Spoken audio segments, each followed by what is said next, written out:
Manalangin walang humpay, samantalang hinihintay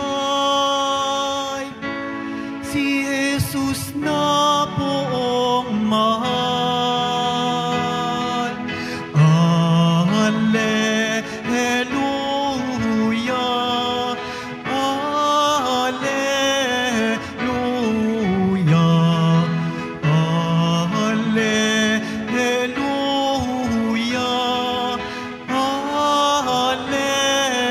Alleluia. Sumainyo ang Panginoon. At sumaiyo rin. Ang pagpapahayag na mabuting balita ng Panginoon ayon kay San Mateo. Papuri sa iyo, Panginoon. Noong panahong iyon, sinabi ni Jesus sa kanyang mga alagad ang talinhagang ito. Dito maitutulad ang pagpasok sa kaharian ng Diyos. May 10 dalagang lumabas upang sumalubong sa lalaking ikakasal. Bawat isa ay may dalang ilawan. Ang 5 sa kanila ay hangal at ang 5 ay matalino. Ang mga hangal ay nagdala ng kanilang ilawan, ngunit hindi nagbaon ng langis. Subalit ang matatalino ay nagdala ng langis bukod pa sa nasa kanilang ilawan. Nabalam ang dating ng lalaking ikakasal, kaya't inantok silang lahat at nakatulog. Ngunit nang hating gabi na ay may sumigaw, "Narito na ang lalaking ikakasal, salubungin ninyo." Agad nagbangon ang 10 dalaga at inayos ang kanilang ilawan. Sinabi ng mga hangal sa matatalino, "Bigyan naman ninyo kami ng kaunting langis. Aandap-andap na ang aming ilawan. Baka hindi magkasya ito sa ating lahat," tugon ng matatalino. "Mabuti pa'y pumunta muna kayo sa nagtitinda at bumili ng para sa inyo." Kaya't lumakad ang 5 hangal na dalaga. Samantalang bumibili sila, dumating ang lalaking ikakasal. Ang 5 nakahanda ay kasama niyang pumasok sa kasalan at ipininid ang pinto. Pagkatapos dumating naman ang 5 hangal na dalaga. "Panginoon, papasukin po ninyo kami," sigaw nila. Ngunit tumugon siya, "Sinasabi ko sa inyo, hindi ko kayo nakikilala. Kaya't magbantay kayo, sapagkat hindi ninyo alam ang araw ni ang oras." Ang mabuting balita ng ating kaligtasan. Pinupuri ka namin, Panginoong Hesukristo. Magsiupo muna tayong lahat. Magandang umaga po sa inyong lahat at maligayang pagdating muli sa dambana ng mahal na poong Nazareno sa unang Biyernes ng Setyembre. Ang ating debosyon sa ating mahal na poong Nazareno. Ang ating pagbasa at ebanghelyo sa umagang ito ay tungkol sa pagiging handa, kahandaan, vigilance. At iyan ang tema ng pagpapahayag ni San Mateo na kung saan itinuturo sa atin na dapat tayong maging handa. Mula pa noong tayo mga bata, naging bahagi na ng ating training o ang pagpapalaki sa atin ang pagiging handa.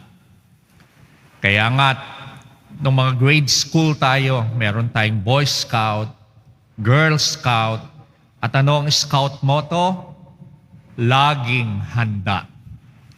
At sa pagiging handa na yan, ibinibigay sa atin ng disiplina na kung saan alam natin kung anong posibleng mangyari sa hinaharap. Ano ang posibleng mangyari bukas o sa mga darating na araw. At ang ebanghelyo ngayon tungkol sa 10 babae, 10 dalaga na naghahanda para sa pagdating ng lalaking ikakasal. 5 sa kanila ay tinuturing na matatalino. Ang 5 naman ay mga hangal. Saan ba tayo nabibilang? Hangal o matatalino? At ngayong araw na ito, hinahamon tayo ng isang taong handa ay dapat na matalino. At ano ang pagiging matalino? Una, ang pagiging matalino ay merong foresight. Merong pagtingin sa kung ano ang mangyayari sa hinaharap. Narinig mo na may bagyo ngayon.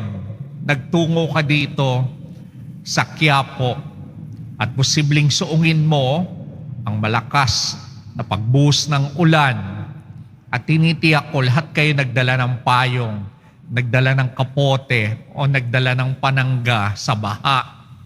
Iyan ay tinatawag na foresight. Iyan ay katalinuhan.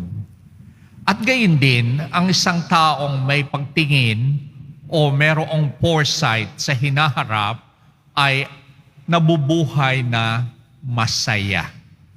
Laging may kasiyahan dahil ang kanyang iniisip, posibleng ito na ang huling pagkakataon at dapat na gawing masaya o pagsumikapang maging kapaki-pakinabang ang huling pagkakataon na ito nang wala tayong pagsisihan.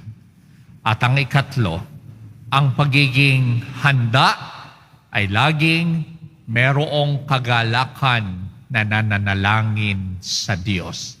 Laging nagdarasal, laging ipinapanalangin kung ano ang kanyang nais na mangyari sa buhay. At ano ang nais nating mangyari sa buhay?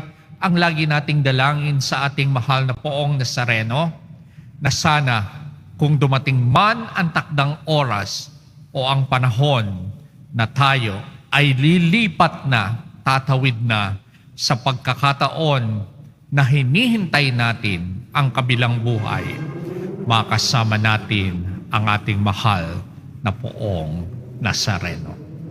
Tayo ay mga deboto ng mahal na Poong Nazareno. At tayong lahat, tinataglay ang katalinuhan na ipinagkaloob sa atin ng Diyos. At sa katalinuhang iyan, bahagi na tayo ay may pagtingin o merong paghahanda para sa kung ano ang ating inaasam. Hindi lang natin inaasam ang isang magandang buhay, lalo't higit ang inaasam natin, isang buhay na payapa, isang buhay na masagana, at isang buhay na merong paghahari at pakikiisa sa ating Panginoong Poong Nazareno. Pagpalain tayong lahat at naway patuloy tayong gabayan at samahan ng mahal na Poong Nazareno sa paglalakbay sa buhay na ito. Amen.